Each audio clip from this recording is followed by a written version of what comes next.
Tulikuja Mwanza kwenye vita yetu dhidi ya Pamba Jiji tukiwa tunafahamu ugumu wa mchezo huu, na of course tulifanya maandalizi makubwa sana kwa ajili ya kwenda kupata matokeo katika mchezo huo. Bahati sio kwa nzuri, tukaambulia sare ya bao moja. Of course tulianza vizuri mchezo, contain, tukafunga goli mapema kabisa la Aniset Oura, cross nzuri ya Elie Mpanzu, lakini dakika chache baadaye wakarejea mchezoni Pamba wakaweza kuchomoa bao na ngoma ikaisha 1-1. Cha kuwasifu zaidi ni Pamba Jiji.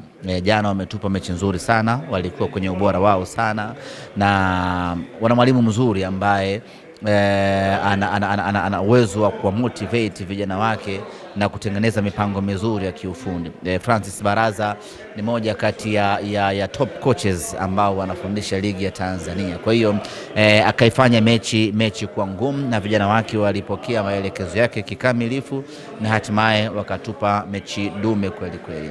Yote kwa yote tumepata sare ya bao 1-1. Hayakuwa malengo yetu.